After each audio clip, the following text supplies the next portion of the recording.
Then it comes down to the shot placement. So two parts of this. One video that I did, there's a podcast I did with Liam Woods, and it was episode 98. And this was a rut recap for him, but then also we went into the perfect shot placement.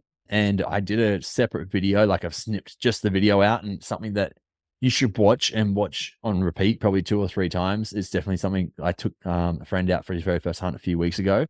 And his homework was to shoot his bow every day and watch this video 2 to 3 times before we went out, and just familiarize himself with the anatomy of the different animals we're going to be hunting. So yeah, watch that video. It's called Shot Placement for Australian Bow Hunters with Liam Woods. And I'm also going to have the link in the show notes. And that will be, yeah, that's a highly valuable piece of content because it showcases exactly where you should be shooting. In regards to right now, I am going to bring up a little picture. So if you're watching on the video on YouTube, it will be helpful for you. If you're listening, hopefully I can explain it enough. So all I'm going to do is just share my screen here. So this is a great picture by Ryan Kirby, The Anatomy and Physiology of the Whitetail Buck. Okay, so all deer are going to be very similar in layout, just different sizes, etc. Right, so whitetail are not necessarily a huge deer compared to the red deer or sambar deer that we have here. Maybe something a bit more similar to fallow deer is my understanding. But this anatomy and this drawing is very similar to what an animal will kind of look like. There might be some differences to it. For instance, how high the scap sits. I don't think that's anatomically quite correct. Maybe it is. I would typically think that the scap would sit down a little bit lower. But when you look at the shoulder of an animal, you typically would think that this is all bone, but this is the actual bone structure. So the thing that I didn't do was get a picture of a deer. Let's do it really quickly. White. So we're keeping to the same deer, whitetail deer. So a similar angle here. Let's see if we can get a bigger version of that.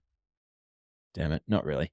So what we're seeing here, like that, all that muscle and everything that's sitting there, when you're looking at that on the outside of a deer, you can't necessarily see, okay, the bone comes this way and then that way. You can kind of see structures and stuff of the muscles when you know the anatomy, but it doesn't make you think like I should be shooting in here.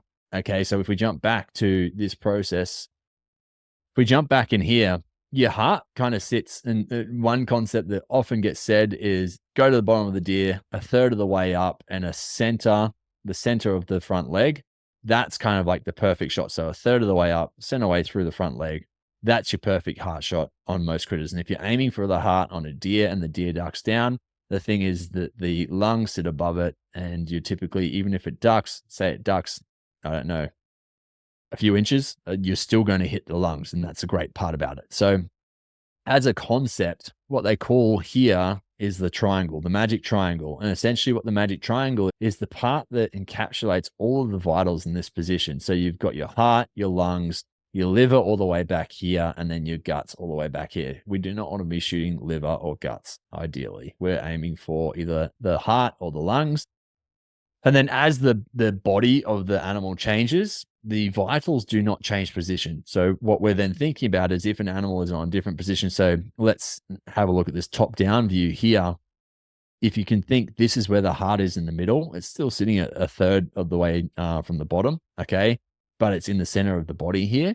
And then you've got your lungs on either side. If we were taking quartering away shot, which is shooting from this angle back here, like the angle back and onto the deer, so as if the bum was the closest variation to you, not facing directly at you, but on angle. Let me see if I can maybe get a line here. Elements, line. Oh gosh, where did that go? Okay, so how do I move you line there? You'd be shooting through on that angle. So as if you're shooting behind and your arrow is going to be coming through. If you have a look at the difference, if you're shooting side on, you'd be aiming in this sort of position here. We're shooting from back here. We're now going to be entering in through one of the back ribs here and shooting back through. And depending on the angle that you're shooting from, really, you can still be hitting if you're shooting through there. So shooting really close to that, depending on your position, but shooting in actually through the guts, out through the heart, and then out and exiting out through that shoulder, right? Ideally, when you're very first starting, wait for your shot. Wait for the shot to be broadside, which is this position that this deer is standing in here, where it's just side on view. You've got a perfect shot onto the shoulder where you're essentially going to be able to shoot into that heart and or lung position. One thing when you look at, once again, that deer picture, let's see if we can find another one. So here we have two different deer standing here. This one is quartering away. There's not necessarily like that shot. If you were to enter in through there, would be the position we'd be looking for, obviously low down in through here somewhere.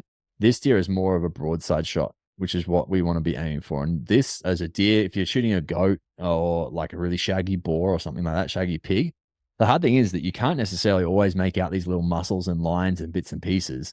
And so a deer is they anatomically, you can almost see what's going on, versus if it's a goat, you can't necessarily see like the elbow joint or where the shoulder is. So just getting used to knowing the positions of the bones and knowing how they sit, we know that we're going to want to be sending that arrow in through the boiler room. Where did I put this one? Here, in through the boiler room being the heart and or the lungs as a position is going to be ideal. So once again, as a reference point, or what I was going to get to was the base of an animal standing with his legs slightly further forward or back can change the position of the shot. So for instance, this deer, although it's somewhat spot on, side on, what's happened is because its front foot is the offside foot and its back foot is the one that's closest to it, meaning the back of the front foot as it's taking a step. What's happened is this bone, instead of it being here to here, up to here, is now starting here. Oh gosh, I clicked on it. Shouldn't have done that. Damn technologies. What's happened there? Okay, so instead of it being, like I said, here and across down like that, it's now moved and it's up and blocking the whole vital area. So blocking your heart. So what we really want to see here is that this front foot comes further forward before we take that shot. And then when that foot comes further forward, then in regards to the shot placement, once again, we go midway, meaning the middle of the leg, of the front leg, and a third the way up the body. Another way that I've heard it said is like an inch up from the elbow joint. No, I'm getting that wrong. Maybe it's 2 inches up, 1 inch in. So 2 inches up from the elbow joint, 1 inch in towards the shoulder and shooting in that position there. And you'll see an animal go down in front of you. But I would really go back, because go back and watch the video that I did with Liam, because we did literally all different positions of all different animals and different shot placements that you could be taking based on the animal that you were shooting and stuff. And it's really, really valuable. I'd really say go and watch that video, because the insights that offers is just ridiculous. It really is. So where am I? Wrong page. Let's come back and find my little document so I can keep talking to the things I want to talk to. So range before you draw, make sure you get your shot placement right.